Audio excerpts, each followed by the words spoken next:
ആകാശവാണി. നമസ്കാരം. വാർത്തകൾ വായിക്കുന്നത് അഞ്ജു പ്രഭ.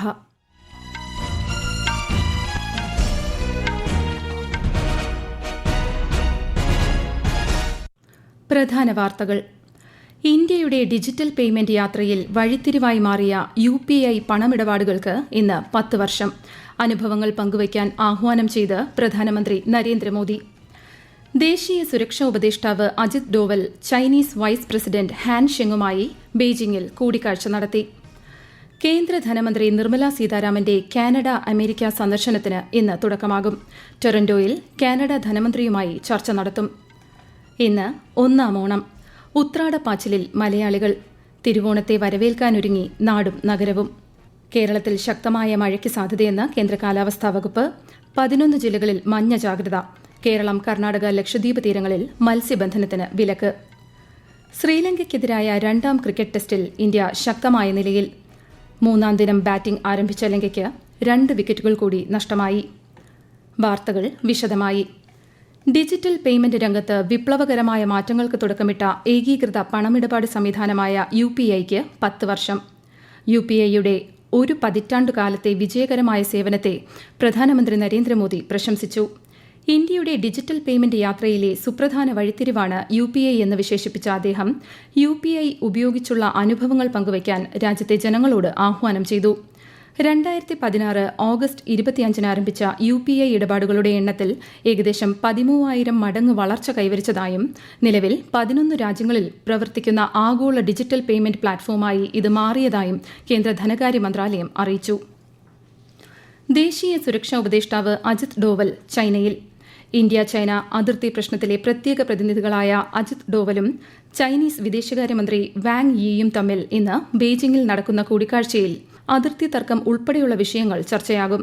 ഇതിനു മുന്നോടിയായി അജിത് ഡോവൽ ഇന്ന് ചൈനീസ് വൈസ് പ്രസിഡന്റ് ഹാൻ ഷെങ്ങുമായി കൂടിക്കാഴ്ച നടത്തി.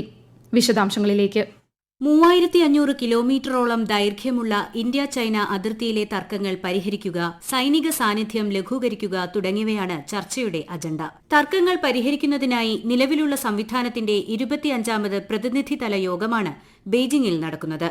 അതിർത്തി പ്രദേശങ്ങളിൽ സമാധാനവും ശാന്തതയും നിലനിർത്തേണ്ടത് ചൈനയുമായി നല്ല ബന്ധം തുടരാൻ ആവശ്യമാണെന്ന് വിദേശകാര്യമന്ത്രി S. ജയശങ്കർ നേരത്തെ വ്യക്തമാക്കിയിരുന്നു. ഉഭയകക്ഷി താൽപര്യമുള്ള വിഷയങ്ങളിൽ ആശയവിനിമയത്തിനുള്ള ഒരു പ്രധാന വേദി കൂടിയായി ഇത് മാറും. അടുത്ത മാസം ഡൽഹിയിൽ നടക്കുന്ന ബ്രിക്സ് ഉച്ചകോടിയിൽ പങ്കെടുക്കാനായി Chinese president Xi Jinping India സന്ദർശിക്കുമെന്ന സൂചനകൾക്കിടയിലാണ് ശ്രീ അജിത് ഡോവലിന്റെ ചൈന സന്ദർശനം.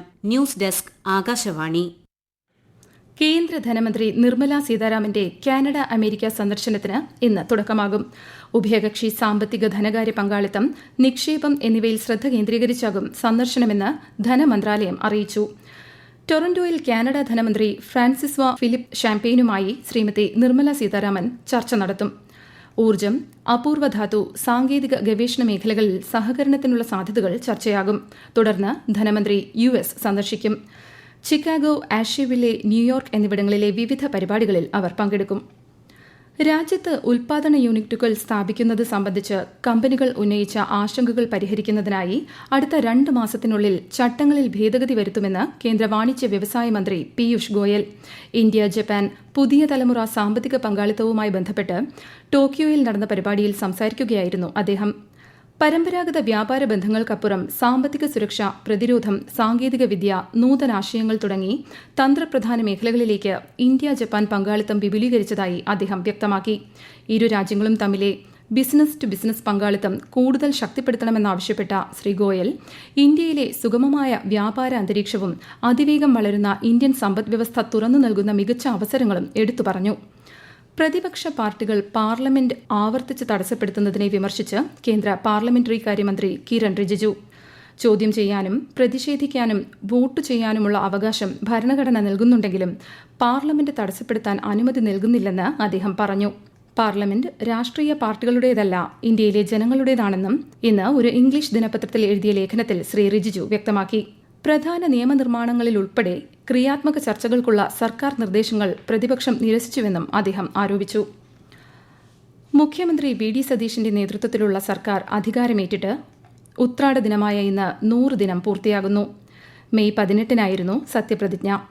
ഭരണമേറ്റ് ആദ്യ നാളുകളിൽ വാഗ്ദാനങ്ങൾ പാലിച്ചെന്ന പ്രതീതി സൃഷ്ടിക്കാനായെന്നാണ് സർക്കാർ കരുതുന്നത്. വനിതകൾക്ക് KSRTCയിൽ സൗജന്യ യാത്ര അനുവദിച്ചതും ആശാവർക്കർമാർക്ക് ഓണറേറിയം വർദ്ധിപ്പിച്ചതും വയോജന വകുപ്പ് രൂപവൽക്കരിച്ചതും പ്രധാന നേട്ടങ്ങളായി മുഖ്യമന്ത്രി ചൂണ്ടിക്കാട്ടുന്നു. PM ശ്രീ, വഖഫ് നിയമ ഭേദഗതി, സർവകലാശാലകളുമായി ബന്ധപ്പെട്ട പ്രശ്നങ്ങൾ തുടങ്ങിയവയിൽ സർക്കാരിനെ പ്രതിരോധത്തിലാക്കാനായെന്നാണ് പ്രതിപക്ഷത്തിന്റെ അവകാശവാദം. ഈ വാർത്തകൾ ആകാശവാണിയിൽ നിന്ന്. ആകാശവാണി വാർത്തകളും വാർത്താധിഷ്ഠിത പരിപാടികളും all India radio news Thiruvananthapuram YouTube ചാനലിലും all India radio news Thiruvananthapuram Facebook പേജിലും AR News_ തിരുവനന്തപുരം ഇൻസ്റ്റഗ്രാം അക്കൌണ്ടിലും AR News_TVM X ഹാൻഡിലും ലഭ്യമാണ്. മലയാളികൾക്ക് ഗൃഹാതുരതയുടെ ഓർമ്മകൾ സമ്മാനിക്കാൻ ഒരു ഓണക്കാലം കൂടി.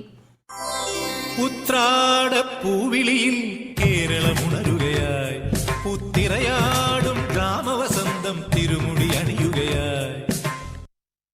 ഉത്രാട ദിവസമായ ഇന്ന് തിരുവോണനാളിലെ ഒരുക്കങ്ങൾക്കുള്ള അവസാനവട്ട തയ്യാറെടുപ്പിലാണ് നാടും നഗരവും.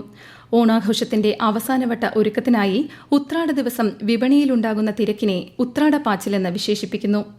തിരുവോണത്തിന് സദ്യയ്ക്കായി സാധനങ്ങൾ വാങ്ങാൻ മലയാളികളുടെ തിക്കും തിരക്കുമാണ് ഉത്രാട ദിവസത്തെ പ്രത്യേകത. ഓണസദ്യയും ഓണക്കോടിയും ഊഞ്ഞാലാട്ടവും ഒപ്പം പ്രിയപ്പെട്ടവരുമായുള്ള ഒത്തുകൂടലും എല്ലാം ഓണക്കാല ഓർമ്മകൾക്ക് നിറം പകരുന്നു. ടൂറിസം വകുപ്പിന്റെ സംസ്ഥാനതല ഓണം വാരാഘോഷം തിരുവനന്തപുരത്ത് കനകക്കുന്ന് ഉൾപ്പെടെയുള്ള വേദികളിൽ പുരോഗമിക്കുകയാണ്. പ്രധാന വേദിയായ നിശാഗന്ധിയിൽ ഇന്ന് തോൽപ്പാവക്കൂത്ത്, പൂരക്കളി, വേലകളി, ഗാനമേള തുടങ്ങിയവ അരങ്ങേറും.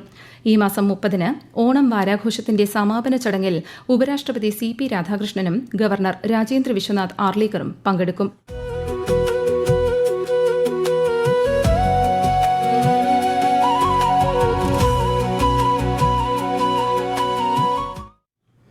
തിരുവോണത്തെ വരവേൽക്കാനൊരുങ്ങി ഗുരുവായൂർ ക്ഷേത്രം. ഉത്രാട ദിനമായ ഇന്ന് പുലർച്ചെ ഭക്തിസാന്ദ്രമായ അന്തരീക്ഷത്തിൽ ശ്രീ ഗുരുവായൂരപ്പന് ഭക്തർ കാഴ്ചക്കുലകൾ സമർപ്പിച്ചു. രാവിലെ 7 മണിയോടെ ക്ഷേത്രത്തിലെ സ്വർണ്ണ കൊടിമരത്തിന് സമീപം തയ്യാറാക്കിയ നാക്കിലയിൽ മേൽശാന്തി ബ്രഹ്മശ്രീ തെക്കുംപറമ്പത്ത് നാരായണൻ നമ്പൂതിരി ആദ്യ നേന്ത്രക്കുല സമർപ്പിച്ചതോടെയാണ് ചടങ്ങുകൾക്ക് തുടക്കമായത്. ഉത്രാട ദിവസമായ ഇന്ന് കോഴിക്കോട് നഗരത്തിലെ ഓണവിപണിയും സജീവമായി.